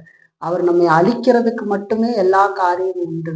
ஆனாலும் அவர் நம்மேல் பாராட்டின, என்மேல் பாராட்டின இரக்கத்தினால அவர் தம்முடைய குமாரனையும் இந்த உலகத்துக்கு அனுப்பி கொடுத்து அவரை வரலாற்றில கொல்ல கொடுத்து உயிர்த்தெழச் செய்து அந்த நீதியை சுவிசேஷத்தின் மூலமாக எனக்கு அனுப்பி அதை விசுவாசிங்க அப்படின்னு சொல்றாரே. நான் அதை நோக்கி பார்க்காமல் இருந்தா என்னை போல ஒரு மதிகட்டவன் யார்? அவருடைய நீதியே இல்லாம வேற எந்த நீதி எனக்கு ரட்சிப்பு கொடுக்காதே. கிறிஸ்துவனுடைய நீதி தான் எனக்கு என்னை மூடி என்னை பரிசுத்தவானாய் கடவுளுக்கு முன்பாக காட்டுகிறதே அப்படின்னு உணர்ந்து நாம ஆண்டவரிடத்துல போகணுமா. ஆண்டவர் சொல்றாரு, என்னிடத்துல வந்த ஒருத்தனையும் நான் புறம்பே தள்ளுவதில்லைன்னு சொல்லிட்டு. இப்ப ரட்சிப்பு கர்த்தருடையது. நம்ம பிள்ளைகளுக்கு சத்தியங்களை சொல்லி வளர்க்கதான் முடியும் இல்லைங்களா. ரட்சிப்பு நாம கொடுக்க முடியாது இல்லையா, கொடுக்க முடியாது. ஆனா அந்த மாதிரி ஒரு வேளை பிள்ளைகள் இருந்தாங்கன்னா அது எவ்வளவு துன்பத்தை உருவாக்குன்னு சொல்லி பாரு. பிள்ளை இல்லாதவர்கள் கூட பரவாயில்ல, பிள்ளைகள் இருந்து வளர்த்தி கொண்டு போய் அப்படி நின்று ஒரு நன்றி கட்டத்தனமான பிள்ளைகளாக அந்த பிள்ளைகள் போயிடுச்சுன்னு வச்சுக்கோங்க, அது எப்படிப்பட்ட வலி இருக்குன்னு தெரியும். பயங்கரமான வழியா இருக்கும். ஊதாரித்தனம் பண்ணிச்சுன்னா எப்படி இருக்கு தெரியுங்களா. ஒரு ரட்சிக்கப்பட்ட பெற்றவங்களுக்கு அவ்வளவு கஷ்டமா இருக்கும் இல்லைங்களா. இப்ப இந்த விதமான துன்பங்கள் எல்லாம், இந்த துன்பங்களை எல்லாம் நம்ம சீக்கிரமா கடந்து போய்விடுவோம் என்று சொல்லி பார்க்கணும் இல்லைங்களா. பரலோகத்துல வெயிலாவது உஷ்ணமாவது நம்ம மேல் படுவதில்லைன்னு சொல்லி பார்க்கிறோம். அங்க ஏழ்மை இல்லை, வியாதி இல்லை, மரணம் இல்லை, நன்றி கட்ட தனம் இல்லை, இது மாதிரி தீமைகள் எதுவுமே அங்க இல்லைன்னு சொல்லி பார்க்கிறோம் இல்லைங்களா. நாம துன்பத்திலிருந்து நித்தியத்துக்கு ஓய்ந்திருப்போம் என்று சொல்லி வேதம் சொல்லுவதாகவே அது எவ்வளவு மகிமையான இடம்னு சொல்லுவார். அந்த இடத்தை நோக்கி பயணப்பட்டு கொண்டிருக்கிற நாம இந்த உலகத்துல வருகிற இந்த விதமான வெளிப்பிரகாரமாக வருகிற உஷ்ணங்களை நாம பார்த்து கலங்கக்கூடாது. அதை பார்க்கணும், பரலோகத்தை பார்க்கணும். அங்க இதெல்லாம் இல்லை, இதுக்கு ஒரு கால அளவு இருக்கிறது இல்லைங்களா. அதோடு நான் போராடி முன்னாடி போவேன் சொல்லி போறதுக்கு கத்துக்கணும். இப்போ இதெல்லாம் இந்த உலகத்துல வரும் இல்லைங்களா. வித்தியாசமான விதங்கள்ல வரும். எல்லாருக்கும் ஒரே மாதிரி வரும்னு கிடையாது. ஒருவர் நல்ல பணக்காரனா இருப்பான், வியாதிக்காரனா இருப்பான். ஒருத்தர் வியாதியே இல்லாம இருப்பா, தரித்திரனா இருப்பா இல்லைங்களா. வியாதியே இல்லாமன்னா இந்த மாதிரி நம்ம சின்ன சின்ன வியாதிகள், ஒரு பெரிய வியாதி இல்லாம இருக்கும். அளவுகள் வித்தியாசங்கள் படலாம். ஆனா சோதனைகள், இந்த விதமான உஷ்ணங்கள் வந்தே தீரும் என்று சொல்லி நான் பார்க்கிறேன். அதெல்லாம் கடக்காம போக முடியாது. ரோட்டுல எப்படி மேடு பள்ளம் வருதோ, வளைவு நெளிவு வருதோ, அது மாதிரி நாம் போகணும். ஆண்டவருடைய துணையை நம்பி, ஆண்டவரை பிடிச்சுக்கிட்டு அவருடைய கிருபையில நம்பி போகணும்னு சொல்லி பார்க்கறோம் இல்லைங்களா. தங்கி இருந்து போகணும். சரி, 2வது உஷ்ணம், சோதனையின் உஷ்ணங்கள். நம்ம இது வரைக்கும் சரீர உஷ்ணங்களை குறித்து பார்த்தோம். வேறு சில உஷ்ணங்களும் கூட இந்த உலகத்துல நாம் அனுபவிக்க வேண்டியவர்களாக இருக்கிறோம். அது சோதனை வடிவில் வருகிறது என்று சொல்லி பார்க்கிறோம். கடவுளுடைய மக்களா இருக்கிற நமக்கு சரீரத்துல வந்த சோதனைகள் எவ்வளவு இருக்குதுன்னு சொல்லி பாரு. இருக்கு, பல சோதனைகள் இருக்கு. தேவன் தாமே அவர் தம்முடைய மிகுந்த கிருபையினால குறுக்கிட்டு அநேக தரம் நம்ம சோதனைக்கு போகாம விலக்கி இருக்கல அப்படின்னு சொன்னா நாம என்னைக்கோ இல்லாமல் போயிருந்திருக்கோம். ஆண்டவர் நம்மளை காப்பாத்துறாரு கிருபையினால். சில நேரங்கள்ல நம்ம சோதனைக்குள்ளேயும் போயிருக்கோம். சில நேரம் சோதனைக்குள் போகாமே காப்பாத்திருக்காரு. சில நேரம் சோதனைக்குள்ள போய் பலவிதமான சூழ்நிலையில சோதிக்கப்பட்டிருக்கிறோம் இல்லைங்களா. எத்தனை சோதனை தெரியுங்களா. ஆண்டவர் அதனாலதான் சொல்றாரு, சோதனைக்கு உட்படாதபடிக்கு விழித்திருந்து ஜெபிங்கன்னு சொல்றாரு இல்லைங்களா. 17ஆம் அதிகாரத்துக்கு யோவான்ல பார்த்து இல்லைங்களா. சோதனைக்கு உட்படாம தீமை நின்று அவங்க ரசிக்கப்படணும், காக்கப்படணும்னு சொல்லி ஜெபம் பண்றாரு இல்லையா. பாத்தீங்களா. சில வேளைகள்ல நம்ம பலவிதமான சோதனைகளுக்கு உட்படுகிறோம். இந்த உலகத்துல நம்ம வாழ்ற நாட்கள்ல நாம் பல விஷயங்கள்ல அப்படி கொடுமையா தடுமாறி விழக்கூடியவர்களாக இருந்து அப்படி நம்ம போயிடுறோம் இல்லைங்களா. ஆண்டவர் சொல்லி இருக்கிற காரியம் நமக்கு தெரியும், கவனக்குறைவா இருந்து சோதனைக்கு உட்பட்டுக்கிறோம் இல்லைங்களா. பேதுரு நமக்கு நல்ல உதாரணம் இல்லையா. ஆண்டவர் சொன்னாரு நீ கவனமா இரு அப்படின்னு சொல்றாரு. ஆனா பேதுரு சொல்லும் பொழுது எல்லாரும் போனாலும் நான் போக மாட்டேன் அப்படின்னு சொல்றாரு. சுயத்துல இருந்து பேசுகிறார். ஆண்டவர் சொல்றாரு இன்றைக்கு நீ 3 தடவை என்னை மறுதளிப்பன்னு சொல்றாரு. அப்ப ஆண்டவருடைய வார்த்தை கேட்டு அவர் ஜாக்கிரதையாக இருந்து ஆண்டவருடைய உதவி நாடி இருக்கணும். ஆனா சுயபலத்துல நம்பி இருந்து போனாருன்னு சொல்லிப்பாங்க. எத்தனை நாள் நாமும் அப்படி கடவுளுடைய வார்த்தை அறிந்திருந்தாலும் பல நேரங்கள்ல சுயத்துல போய் விழுந்து சோதிக்கப்பட்டு இருக்கிறோம்னு சிரிச்சு பாருங்க. பலவிதமான சோதனைகள் போயிருப்போம். எல்லாத்துக்கும் காரணம் நாம தான் இருப்போம். ஆண்டவர் முன்கூட்டியே அதை சொல்லி இருப்பாரு. நாவை அடக்க சொல்லி ஆண்டவர் சொல்றாரா. ஒருவன் தன் நாவை அடக்காம தன்னை தேவ பக்தி உள்ளவன் என்று எண்ணினா அவனுடைய தேவ பக்தி வீணாயிருக்குமேன்னு சொல்றார். நாவு நெருப்புன்னு சொல்றார். அது அநீதி நிறைந்த உலகம்னு சொல்றாரு இல்லையா, சொல்லியிருக்காரா. ஆனா பல நேரத்துல டக்குன்னு வார்த்தையை விட்டு சண்டை வந்து சோதனைக்குள்ள போய் நல்லா போயிட்டு இருந்த காரியங்கள் மிக மோசமான நிலையை போய் சந்திச்சிடும். ஒண்ணுக்கு மேல ஒண்ணு. கோபம் கொண்டாலும் பாவம் செய்யாதிருங்கள்னு ஆண்டவர் சொல்றாரா. கோபம் வருது, அது பாவத்துல போய் முடிஞ்சிடக்கூடாதுன்னு சொல்றாரு இல்லையா. சொல்லியிருக்காரு ஆண்டவர், வேதத்துல எல்லாம் சொல்லியிருக்காரு. நமக்கு தெரியும். தெரிஞ்சிருந்தும் கூட கவனக்குறைவாக இருக்கிற பொழுது, ஜாக்கிரதையாக இருக்கிற பொழுது அந்த இதுக்குள்ள போய் நான் மாட்டிக்கிட்டேன். அதான் இப்ப சொன்ன இல்லையா, கோபத்துக்கு ஆயுஸ் கம்மி. அதாவது உலக மனுஷன் சொன்ன. ஆனா அது உதிர்க்கிற வார்த்தை அதுக்கு ஆயுஸ் அதிகம்னு சொல்லும்போது அது தொடர்ந்து அவங்கள ஒரு கண்ணாடி உடைச்ச மாதிரிதான். அதை ஒட்ட வைக்கிறதுங்கிறது ரொம்ப கஷ்டம் இல்லையா. உடைச்சிருவாங்க. உடைக்கிற போது ஈஸியா உடைச்சிருவாங்க. அதை சேர்த்தி ஒரு கண்ணாடி, அழகா இருக்கிற கண்ணாடி, முகம் பார்க்குற கண்ணாடி உடைச்சிருங்க. அது என்னதான் போட்டு ஒட்ட வச்சுட்டு போய் அதுக்கு முன்னாடி நடந்த உங்க மூஞ்சி கோணல் மூணலாக தான் தெரியும். அது மாதிரிதான் நம்மளுடைய நிலையும் இருக்கும். ஒட்ட வச்சாலும் இல்லைங்களா, அது இருக்கும் இல்லையா? அதனால இதெல்லாம் ஆண்டவர் சொல்லி இருக்கிறார் நமக்கு. கவனத்தோடு நாம் இருக்க வேண்டியது அவசியம் இல்லைங்களா? பிசாசு நம்மளை எவ்வளவோ சோதிக்க பார்க்கறான்னு சொல்லி வேதம் சொல்லுகிறது. அவனோட சோதனை மறைமுகமா நம்ம எப்படியோ சோதிக்கிறதுக்கு பார்ப்போம் இல்லைங்களா? பலவிதமான காரியங்களை நமக்கு முன்னாடி கொண்டு வருவான் இல்லைங்களா? நம்ம எதை ஆண்டவர் செய்யக்கூடாதுன்னு சொல்லியிருக்காரோ அதை செய்யறதுக்கு பார்க்க வைப்போம். நைஸா பேசி அதை செய்ய வச்சு கசமுசாவாட்ட ஆக்கி அதுக்கப்புறம் போய் எல்லாம் நடந்து போச்சு, இனிமே எப்படி போய் சேருவீங்க, எப்படி ஒத்துமையாகிறது, எல்லாம் கலைஞ்சு போச்சு, நீ வரவே முடியாது அப்படின்னு சொல்லுவோம். ஆனா ஆண்டவர்ல நம்ம நம்பி இருக்கணும். நம்ம தவறு செய்தாலும் கடவுள்கிட்ட மனம் திரும்பணும், ஒருத்தருக்கு ஒருத்தர் மன்னிக்கணும், ஒருத்தருக்கு ஒருத்தர் விட்டு கொடுக்கணும். இங்கெல்லாம் தேவ கிருபை இல்லாம நடக்காது இல்லைங்களா? தேவ கிருபை இல்லாம நடக்குமா? நடக்காது. சுயத்துல நடக்குமா? நடக்காது. பாருங்க, இப்ப இந்த விதமான பயங்கரமான தாக்குதல்களை எல்லாம் சமாளிச்சு வாழ்கிற நாம ஒரு நாள் பரலோகத்துக்கு போகும்போது நம்ம எப்படி பெருமூச்சு விடுவோம்னு பாருங்க இல்லைங்களா? எல்லாம் சமாளிச்சு போய் அங்க நிலைப்பாடுறதுக்கு போகும்போது அது எவ்வளவு சந்தோஷமா இருக்குன்னு பாருங்க. பிசாசுனால அங்கெல்லாம் நம்மளை பச்சிக்க முடியாது, பிசாசுனால அங்க வரவும் முடியாது இல்லைங்களா? அங்க நாம எந்த விதமான கவலை கொள்ள மாட்டோம். பிசாசு நம்மளை எப்படிலாம் தொந்தரவு பண்ண போறான்னு கவலை கொள்ள மாட்டோம். ஏன்னா இந்த உலகத்துல வேதம் அவனை பத்தி நிறைய சொல்லுது இல்லைங்களா? பாருங்க, ஒரு சில வசனத்தை நான் வாசிக்கிறேன். எபேசியர் 6:11 பாருங்க.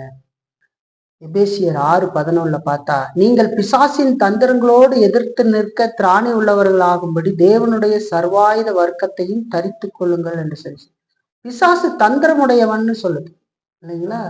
அதே போல 2 கொரிந்தியர் 2:11 பாருங்க. 2 கொரிந்தியர் 2:11 பார்த்தா, சாத்தானாலே நாம் மோசம் போகாதபடிக்கு அப்படி செய்தேன், அவனுடைய தந்திரங்கள் நமக்கு தெரிந்தவைகள் அல்லவோ சொல்ற. பிசாசு தந்திரமுடையவன்னு சொல்லு, வஞ்சிப்பான். அதே போல 1 பேதுரு 5:8 பார்த்தாலும் கூட சொல்லப்படுகிறது, தெளிந்த புத்தி உள்ளவர்களாய் இருங்கள், விழித்திருங்கள், ஏனெனில் உங்கள் எதிராளியாகிய பிசாசானவன் கெச்சிக்கிற சிங்கம் போல எவனை விழுங்கலாமோ என்று வகை தேடி சுற்றி திரிகிறான் என்று சொல்லி. அவன் தந்திரக்காரன், யாரை முழுங்கலாம் அப்படின்னு பார்த்துக்கிட்டு இருக்கிறான்னு சொல்லி சொல்லப்படும். இப்ப இங்க நமக்கு பலவிதமான சோதனைகள் வருகிறது. ஆனா பரலோகத்துல அப்படி இல்லை என்று சொல்லி பார்க்கணும். அங்கே அவனால வர முடியாது. நாம் பரலோகத்துல பிரவேசிக்கிற பொழுது இந்த விதமான சோதனைங்கிற உஷ்ணத்துல இருந்தெல்லாம் விடுதலை ஆகி இருக்கும் இல்லைங்களா? இந்த சோதனை ஆகி வெயிலாகி உஷ்ணமாகலாம் அங்க நம்ம மேல படுறது இல்லைன்னு பார்க்கணும். இப்ப சோதனைகளை அனுபவித்து வந்த ஜனங்க அங்க எவ்வளவு சந்தோஷத்தோட இருப்பாங்கன்னு பாருங்க. ஒரு பெரிய காரியத்துல நம்ம மாட்டி அதுல இருந்து வெளியே வந்தோம்னா நமக்கு எவ்வளவு சந்தோஷம் இருக்கும். இப்ப அது எவ்வளவு மகிமையான இந்த உலகத்துல இருக்கு, சோதனை எல்லாம் இருக்கு, சோதனை எல்லாம் இல்லாம நாம போக முடியாது. ஆனா அதை நாம எப்படி ஆண்டவருடைய கிருபையோடு சரி செஞ்சு போறதுக்கு ஆண்டவர் சொல்லியிருக்காரோ அது மாதிரி நம்ம அதை தாழ்த்திக்கிட்டு போகணும் இல்லைங்களா? ஆண்டவர் எப்படி நம்முடைய பாவத்தை மன்னித்து மறக்கிறாரோ அதுபோல நாமும் நமக்கு எதிராக செய்தவர்களுடைய பாவத்தை மன்னித்து மறக்கணும். அப்பத்தான் அந்த கண்ணாடியை ஒட்டி வச்சு பார்த்தீங்கன்னா கீறல் இல்லாம இருக்கும். இப்ப ஆண்டவர் கிருபை கொடுத்தாதான் அது நடக்கும் இல்லையா? இல்லைன்னா அது தப்பா போயிடும் இல்ல? சரி, கடைசி 3வதா ஒரு காரியம் பார்ப்போம். உபத்திரவ உஷ்ணம். உபத்திரவம் என்னும் உஷ்ணமும் அநேக விசுவாசிகளை கடுமையாக தாக்கி வருகிறது என்று சொல்லி பார்க்கிற இந்த உலகத்துல. பரலோகத்தில் இருக்கிறவங்களுக்கு இல்லைப்பா, அவங்க விடுதலை ஆயிட்டாங்க, நமக்கு இருக்குது. கடவுளுடைய மக்கள் இந்த விதமான சோதனைக்குள்ளாகவும் உட்படுத்தப்படுகிறார்கள் என்று சொல்லி பார்க்கிறோம். உபத்திரவம் வேதம் சொல்ற ஒரு வசன பகுதி வாசிக்கலாம் பாருங்க. அப்போஸ்தலர் 14ஆம் அதிகாரம் 22ஆம் வசனம் பாருங்க. சீசருடைய மனதை திடப்படுத்தி விசுவாசத்திலே நிலைத்திருக்கும்படி அவர்களுக்கு புத்தி சொல்லி நாம் அநேக உபத்திரவங்களின் வழியாய் தேவனுடைய ராஜ்யத்தில் பிரவேசிக்க வேண்டும் என்று சொன்னார்கள் என்று சொன்னார். அநேக உபத்திரவங்களின் வழியாய் நாம் தேவனுடைய ராஜ்யத்தில் பிரவேசிக்க வேண்டும் என்று சொன்னார். சீசர்களை திடப்படுத்தி மனதை திடப்படுத்தி சொல்றாங்க. என்ன இருக்குங்க? உபத்திரவம் இருக்கிறது. உபத்திரவம் இல்லாமல் நாம் கடந்து போக முடியாது. இந்த உபத்திரவங்கிற உஷ்ணம் நம்ம மேல படும். நம்முடைய பேருக்கு களங்க விளைவிக்கிறவர்கள் இங்கு இருப்பார்கள். நீங்கள் ஒருவேளை நல்லா கடவுளுக்கு பிரியமாக நீங்கள் வாழ்கிற பொழுது, வேதத்துக்கு கீழ்ப்படிந்து வாழ்கிற பொழுது, எல்லாரும் உங்களை அப்படியே மெச்சிக்கொள்வாங்கன்னு நினைக்கக்கூடாது. மெச்சிக்கொள்ள மாட்டாங்க. ஏன்னா நாம் நல்ல விதத்துல வாழ்றது, வேதத்துக்கு கீழ்ப்படிந்து வாழுகிறது சிலருக்கு உபத்திரவமாக இருக்கும். அவங்களுக்கு இடையூறாக தெரியும். இல்லைங்களா? இடையூறா தெரியும். முதல்ல செஞ்சதுல நல்ல பழைய ஃப்ரெண்ட்ஸ் எல்லாம் இருந்தா முதல்ல என்னென்னமோ பண்ணிக்கிட்டு இருப்பான். இப்போ கடவுளை அறிஞ்சதுக்கு அப்புறம் அதெல்லாம் செய்ய முடியாது இல்லையா? அவன் பொய் பேசுவான், இவன் பொய் பேச மாட்டான். அவன் ஏமாத்துவான், திருடுவான், இவன் செய்ய மாட்டான். அவன் பல போத வஸ்துக்களுக்கு போய் கெட்டு அழிஞ்சுக்கிட்டு இருப்பான், அவன் கெட்டழிய மாட்டான். அப்ப இவனை வச்சுக்கிட்டு என்ன பண்றதுன்னு அவனுக்கு ஒரு சந்தர்ப்பம் இருக்கும் இல்லையா? அப்புறம் அவங்க செய்யற தப்புக்களை இவன் பார்த்தானா அதை சொல்லுவான் இல்லையா? ஒரே இடத்துல வேலை செய்யறாங்க, 5 பேர் இருக்கிறாங்க, வேலை செஞ்சுட்டு இருக்காங்க. அதுல ஒருவன் கடவுளுடைய பிள்ளையா இருக்கான். 4 பேர் திருட்டுத்தனம் பண்ண பார்க்கும்போது இவன் அதை செய்ய மாட்டேன்னு சொல்லுவான். அப்ப இவன்கிட்ட பேசி பார்த்துட்டா, நீங்களும் வாங்கன்னு கூப்பிடுறாங்க. கூப்பிட்டதுக்கு அப்புறம் நான் அதை செய்ய மாட்டேன் அப்படின்னு சொல்லிடுறான். இப்ப இவங்களுக்கு என்ன பிரச்சனை? இப்ப நம்ம செஞ்சோம்னா இவன் போய் சொல்லிடுவான். இப்ப நமக்கு இவன் உபத்திரவான். இப்ப 4 பேர் சேர்ந்து என்ன பண்ணுவாங்க?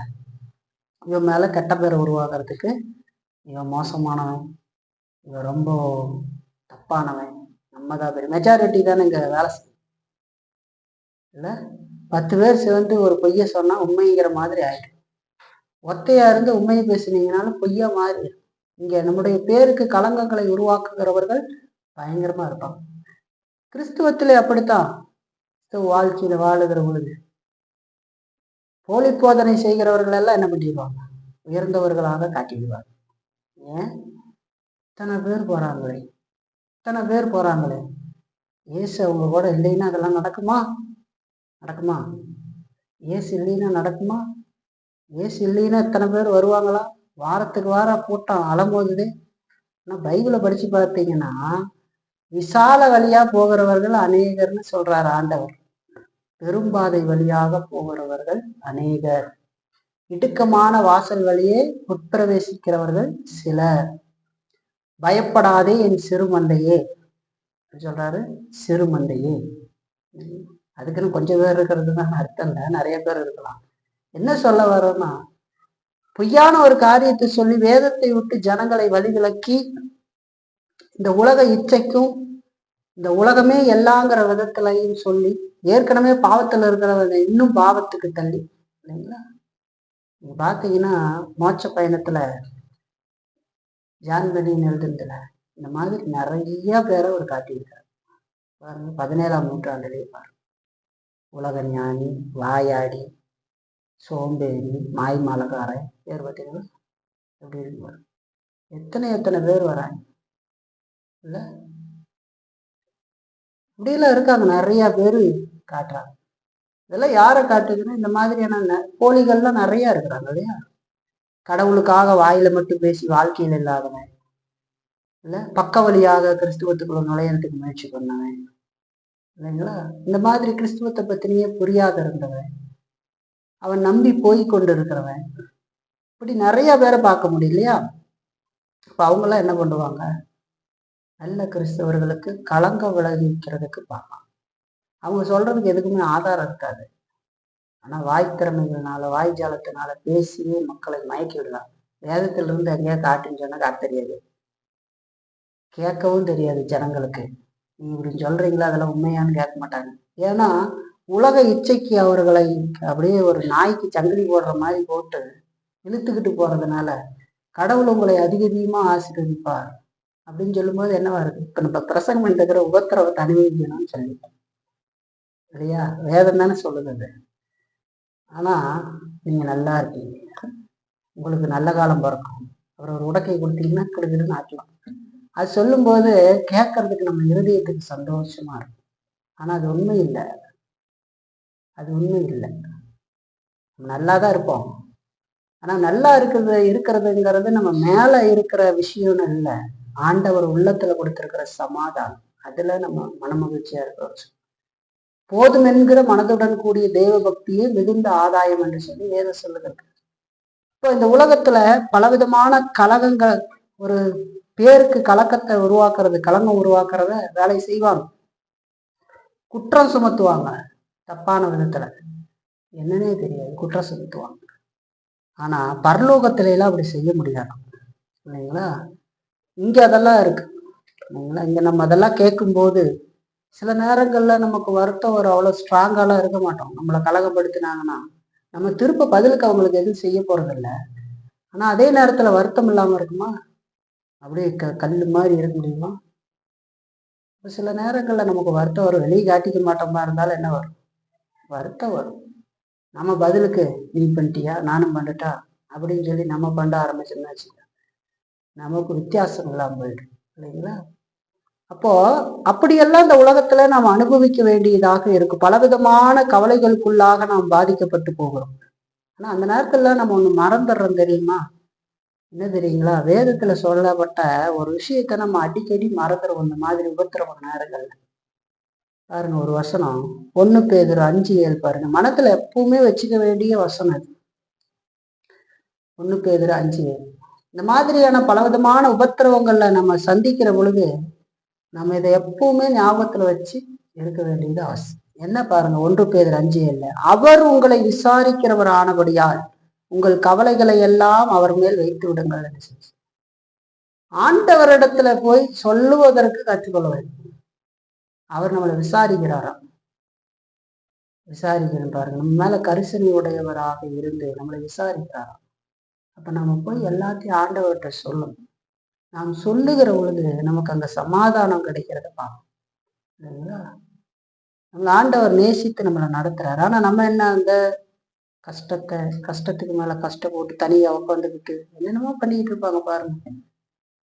நல்லா ஸ்டேட்டஸ் வச்சுக்கிட்டு இருப்பாங்க வாட்ஸ்அப்ல பண்றேன். யாருக்கு அதை செய்யறீங்க அப்படின்னா, உலக மனுஷன் என்ன சொல்றான்னா, என் உள்ளத்தில் இருக்கிறத நான் வெளியே சொல்லலைன்னா என் இறுதியை வெடிச்சிடும், அதனால இப்படி என்னுடைய காரியத்தை நான் வெளிப்படுத்துகிறேன் மக்களுக்கு. பொம்மை, கண்ணீர் பொம்மை, அப்புறம் ஷேடா மழை பெய்யுற மாதிரி ஏதாவது ஒரு மியூசிக் மாதிரி வச்சுக்கிட்டு உட்காந்துக்கிட்டு அதுல வச்சா ஐயா சமாதானம் வருமா? வராது. அதுக்கு பதில் நம்மளை விசாரிக்கிறவர்கிட்ட போய் நம்ம சொல்லலாம். அதே போய் மற்றவன்கிட்ட சொன்னீங்கன்னு வச்சுக்கோங்க, அந்த மனுஷனுக்கு புரியவும் புரியாது. சில பேருக்கு நம்ம என்னவோ பேசிக்கிட்டு இருக்கிறத அவங்க அதை புரிஞ்சுக்கவும் மாட்டாங்க இல்லைங்களா? அப்ப அவங்க அப்படித்தான் நினைப்பாங்க. ஏன்னா நம்முடைய இருதயத்தை ஆராய்ந்து அறிந்திருக்கிற ஒரு ஆண்டவர்னு வேற இல்லைங்களா? அவர்கிட்ட நம்ம விசாரிக்கிறவர் ஆனவரையும் உங்களுடைய கவலைகள் எல்லாம் அவர் மேல வச்சு. அப்ப இந்த உலகத்துல உபத்திரவங்கிற வசனம் வரும். ஆனா அந்த நேரத்துல நம்ம கவலைப்படாம இருக்க முடியாது. கவலை வரும். ஆனா கடவுளை நாம் இறுக பிடித்து கொண்டு ஆண்டவருடைய உதவி நாடி, நம்ம வேத வாசிப்புல பார்த்தோம் இல்லைங்களா? தொடர் வேத வாசிப்புல நடந்ததை மறந்துட்டாங்க பாருங்க. முன்னாடி இருக்கிற அந்த பட்டணத்தை பார்த்து மோரியர்கள் எப்படிப்பட்டவங்க, அவங்க எப்படி நம்மளை கானானியர்கள் அழிச்சிருவாங்கன்னு பயந்தாங்களே தவிர, இவங்க யாருன்னு நீங்க நினைக்கிறீங்க? பெரிய வீரர்களா? நிறைய பேர் சிந்திச்சு பார்க்க மாட்டோம். இவங்க வீரர்கள் நினைச்சீங்களா? இவங்க அடிமைங்க. எத்தனை வருஷ கால அடிமை. அடிமைன்னா என்ன தெரியுங்களா? அவன் தலையை தூக்க மாட்டான், பயந்து கிடப்பான் கிடுக்கிடு. அடிமை கேள்விப்பட்டிருக்கீங்களா? அடிமைக்கு தெம்பே இருக்காது. சத்தமா பேசினாங்கன்னா உடனே முட்டி போட்டுக்குவான். ஏன்னா காலமுட்டில் அப்படி அடிமையா இருந்து பழகி போச்சு. அந்த அடிமைகளை இப்ப அவங்க போக மாட்டேன்னு சொல்றதுக்கு காரணம் அதுதான், பயம். இவங்க யுத்தத்துக்கு பழகினவர்கள் இல்லை. இவங்க கைகள் யுத்தத்துக்கு தெம்பான கைகள் இல்லை. இவர்கள் ஒரு அடிமைகளா இருந்தவங்க. ஆனா அப்படிப்பட்ட அடிமைகளை அருமையா ஆண்டவர் காப்பாத்திக்கிட்டு வந்தாரு. எத்தனை அற்புதங்கள் செஞ்சார். அதை பார்த்து இதையும் செய்ய வல்லவர் அப்படிங்கிற அதை பார்த்ததுதான் காலேஜ் யோசிச்சுவாங்க. ஆனா இவங்க என்ன பண்றாங்க? முன்னாடி இருக்கிறவங்க பாக்குறாங்க. அது மாதிரிதான் நம்ம சில நேரங்கள்ல பிரச்சனைகளையே பார்த்து, அது நீங்க நல்லா நினைச்சு பாருங்க. நீங்க இப்ப இப்படி கியோ மையோன்னு குதிக்கிறதுனால ஏதாவது மாறப்போகுதான்னு பாருங்க. ஆண்டவரே சொல்றாரு இல்லையா? கவலைப்படுகிறதுனால உங்கள எவன் ஒரு முளத்தை கூட்ட முடியும், ஒரு முளத்தை குறைக்க முடியும்? ஹைட்டை ஒரு முளை ஏற்றிடுவீங்களா? இறக்க முடியாது. நம்ம ஆண்டவர்கிட்ட தான் சொல்லணும். அவர் விசாரிக்கிறவரானபடினா உங்களுடைய கவலைகள் எல்லாம் அவர் மேல வைத்து விடுங்கன்னு சொல்லி இந்த உலகத்தில் நமக்கு கவலை இருந்ததுன்னா நம்ம அதைத்தான் செய்யணும். அவர்கிட்ட சொல்லிட்டு அமைதியா இருக்கும், நீ அமைதியா இருக்கும், எல்லாம் சரியாயிடும். கடவுள்கிட்ட ஜெபம் பண்ணிட்டு அமைதியா இருக்கும், சரியாயிடும். அதை விட்டுட்டு அதுக்குள்ள நம்மளே எல்லாம் பரட்டி கிரட்டி ஏதாவது பண்ணி வச்சிடறோம் இல்லையா, அதுக்கு மேல அது சரியாகிறதுக்கு இல்லாத எல்லா வேலையும் செய்யணும். அது செய்யக்கூடாது. பொறுமையா அமைதியா இருந்தார் இல்லையா. பரலோகத்துல கவலைக்கே இடமில்லைன்னு சொல்லுங்க. இந்த விதமான உபத்திர உஷ்ணம் எல்லாம் அங்க இல்லை. அங்க அவர்கள் சந்தோஷமா கடவுளோட இருப்பாங்க. இப்ப பரலோக பயணிகளாக இருக்கிற நாம இதன் மத்தியில தான் போறோம். சரீர உஷ்ணத்தை பாக்குறோம், சோதனைகள் உஷ்ணத்தை பாக்குறோம், உபத்திர உஷ்ணத்தை பாக்குறோம். இதெல்லாம் தாண்டி தான் நம்ம போறோம், ஜெயிச்சு ஜெயிச்சு போறோம் இல்லைங்களா. ஆனா நாம இதெல்லாம் ஜெயிக்கணும்னா பரலோகத்தை பார்க்கணும். இதெல்லாம் இல்லாத ஒரு இடத்துக்கு நம்ம போயிட்டு இருக்கிறோம். அங்க நம்ம என்றென்றைக்கும் சந்தோஷமா இருப்போம், என்றென்றைக்கு ஒன்றாக ஆண்டவரோடு கூட இருந்து வாழுவோம். இதெல்லாம் நிலையானது அல்ல. இந்த கவலையும் நிலையானதல்ல, இந்த சந்தோஷமும் நிலையானது. இந்த உலகத்துல ஏற்படுற கவலை நிலையானதா இல்லை. அதே மாதிரி இங்க ஏற்படுற சந்தோஷமும் சிலது நிலையானது இல்லை, மாறி மாறி வந்து கொண்டிருக்கும். ஆகவே நம்ம கவனத்தோடு பரலோகத்தை எதிர்பார்த்து போக வேண்டியது அவசியம் இல்லைங்களா.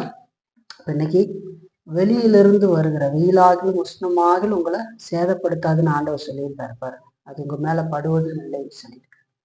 ஆகவே பரலோக பயணிகளாக நாம் நடக்கிற நாட்கள்ல உள்ளிருந்து வருகிற சிரமங்கள் மட்டுமில்ல, வெளியிலிருந்து வருகிற சிரமங்களும் நம்ம தொந்தரவு பண்ணும். ஆனாலும் அது எல்லாவற்றிலையும் நம்மோடு கூட ஆண்டவர் இருந்து நீ விட்டு விலகுவதும் இல்லை, நீ கைவிடுவதும் இல்லைன்னு சொன்ன மாதிரி ஆண்டவர் நம்மளை நடத்துவார். எல்லா காரியத்திலையும் நம்ம அவரை பிடிச்சுக்கிட்டு நடக்க வேண்டியது அவசியம் சரிங்களா. சரி, இதுல இருந்து ஒரு பயன்பாடு மட்டும் நம்ம பார்ப்போம், பார்த்து முடிக்கலாம். நம்முடைய வாழ்க்கைக்கு நம்ம ஒரு பயன்பாடு எடுத்துக்கோம். பூமியில் பரலோகத்தை அனுபவித்தல். பூமியிலேயே நம்ம பரலோகத்தை அனுபவிக்க வேண்டும் என்று சொல்லிட்டாங்க. பூமியில நம்ம எப்படி பரலோகத்தை அனுபவிக்கிறது அப்படிங்கிறத வசனம் நமக்கு சொல்லுது. அதாவது பரலோகத்துல இருக்கிறவங்க எப்படி பரலோகத்தை அனுபவிக்கிறாங்களோ அதே போல நாமும் இந்த பூமியில அதை அனுபவிக்க முடியும் என்று சொல்லி பார்க்கணும். ஆனா மகிமையில தான் வித்தியாசம். சிலர் என்ன நினைச்சுக்கிறாங்க, பரலோகத்துல போய் தான் நம்ம அனுபவிக்க போறோம், இந்த பூமியில இல்லைன்னு நினைக்கிறாங்க. இந்த பூமியில அனுபவிக்காத ஒன்றை நம்ம பரலோகத்துல போய் அனுபவிக்க போறதில்ல.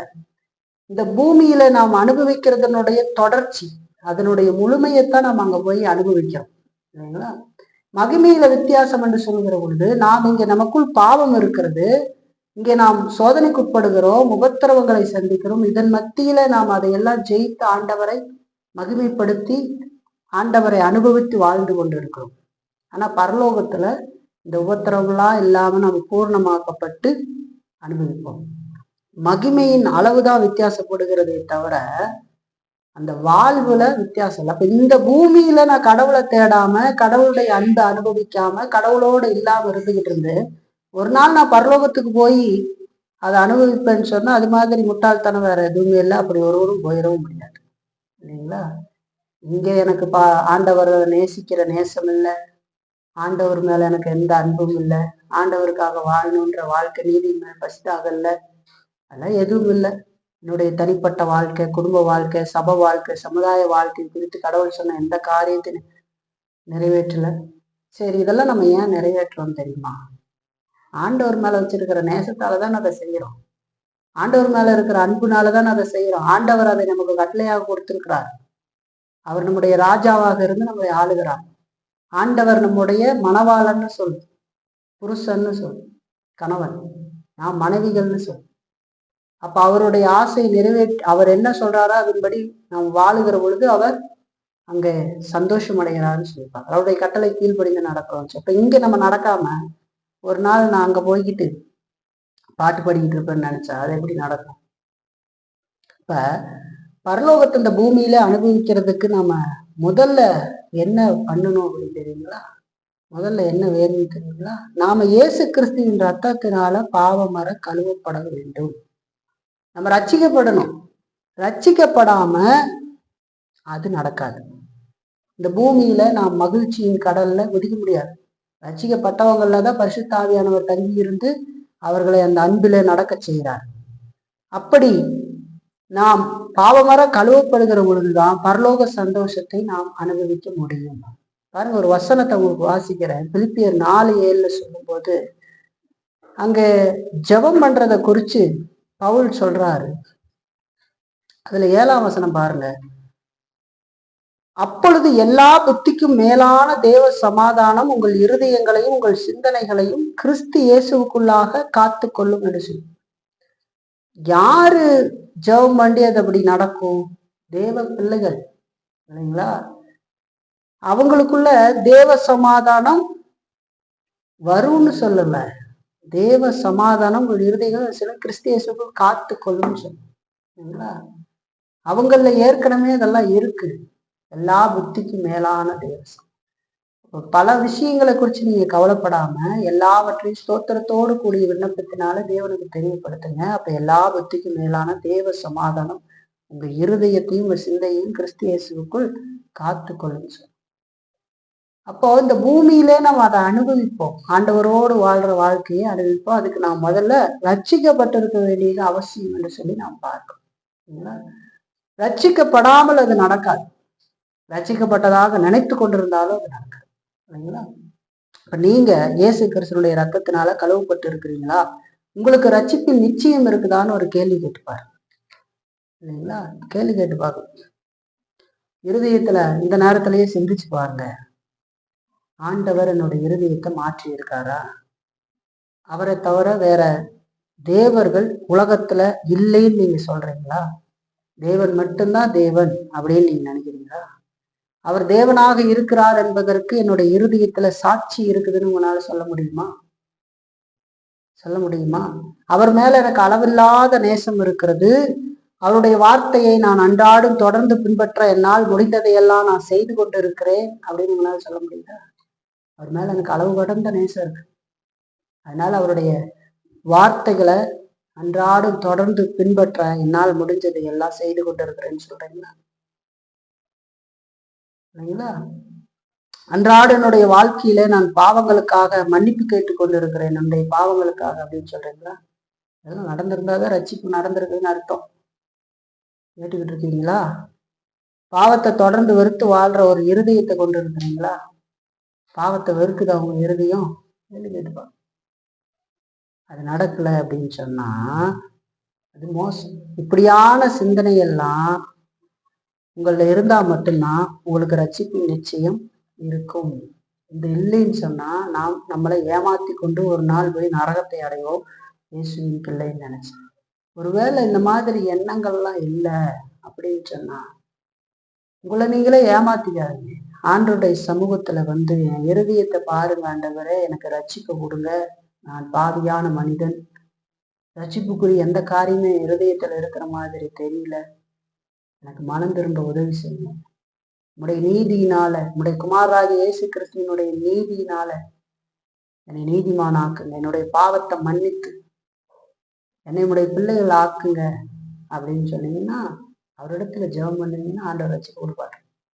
அது இல்லைனால நடக்காது இல்லைங்களா. இல்லை நான் எத்தனை நாளா இருந்திருக்கிறேனே அப்படின்னு சொன்னீங்கன்னா, எத்தனை நாளா இருந்து இன்னும் கொஞ்ச நாள் இருந்து நரகத்துக்கு போய் அடைவீங்க.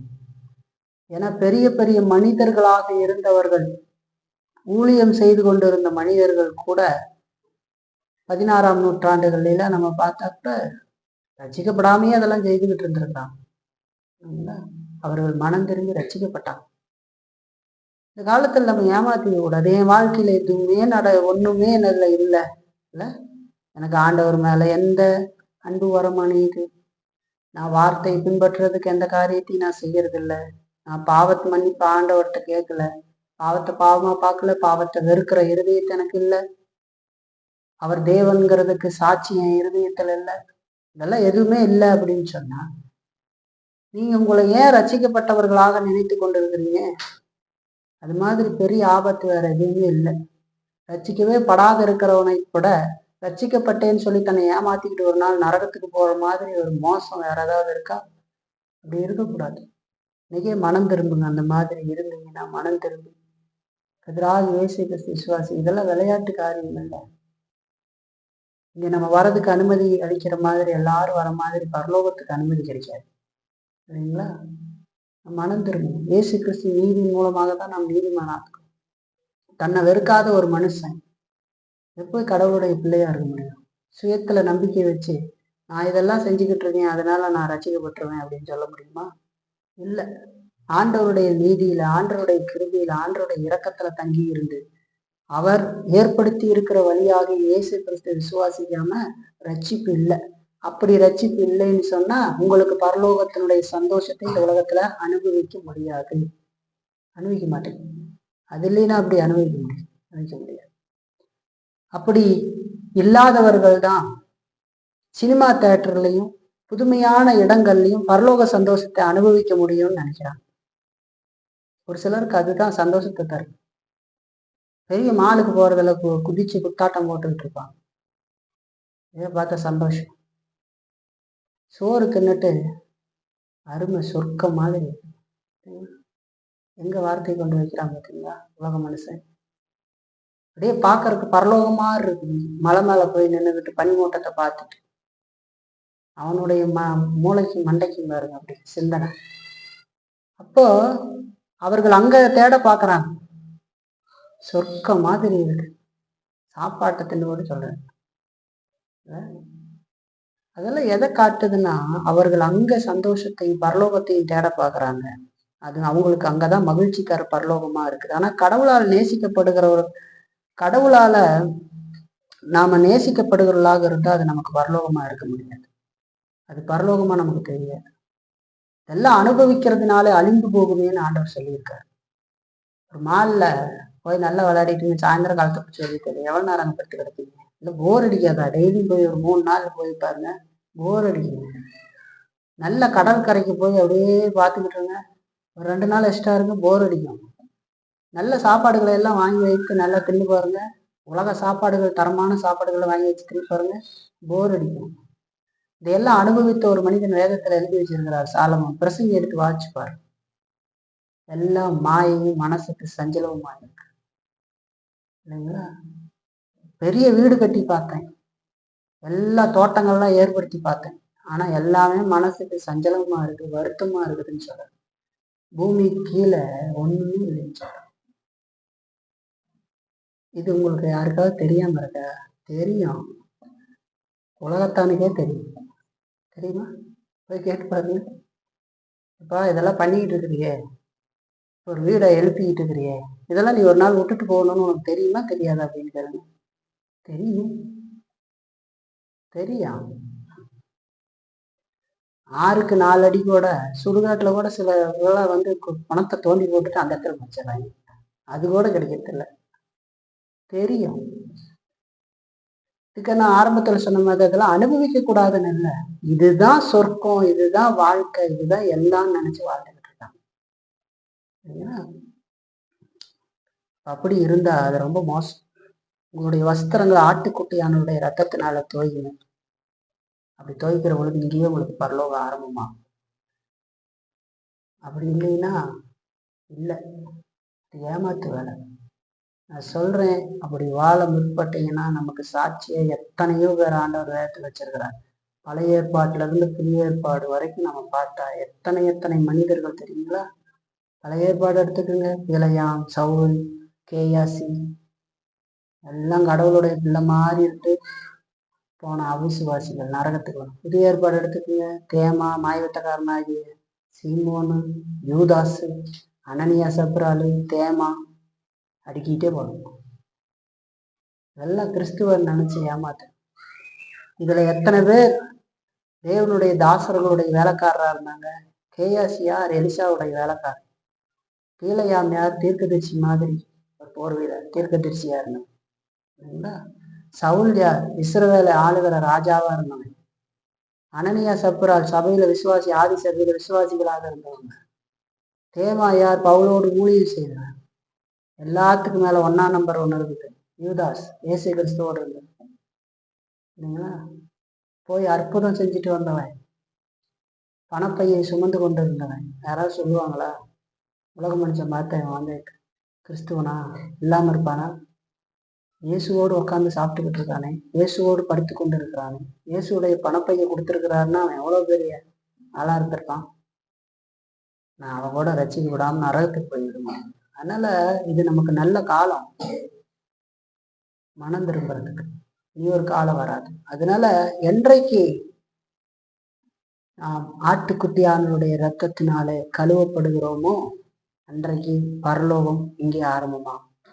இந்த பூமியில பரலோகத்தை அனுபவிக்காம நாம் பரலோகத்துல போய் அதை அனுபவிக்க மாட்டோம். இங்க நாம் அதை உபத்திரவங்களின் மத்தியில ஆண்டவரோடு இருந்து வாழ்றாங்க. ரொம்ப கஷ்டப்பட்டு நம்ம பாவத்தை மேற்கொண்டு எல்லாம் பண்ணி நம்ம வாழ்றோம். பரலோகத்துல அது இல்லை. மகிமையில தான் வித்தியாசமே தவிர வாழ்க்கையில் இல்லை. இல்லைங்களா? இங்க ஆராதிச்சுக்கிட்டு இருக்கிறது இல்லையா, இங்க இதெல்லாம் இல்லாம அங்க போய் எப்படி ஆராதிக்கிறது? இல்லைங்களா? அப்படி செய்ய முடியாது. ஆகவே உங்கள நினைச்சு பாருங்க, சொன்ன ரட்சிப்பின் நிச்சயத்துக்குரிய காரியங்கள்லாம் என்ன தென்படுதான்னு பாருங்க. இல்லைன்னா மனம் திரும்புங்க. அதனால கவனத்தோடு இருப்போம்.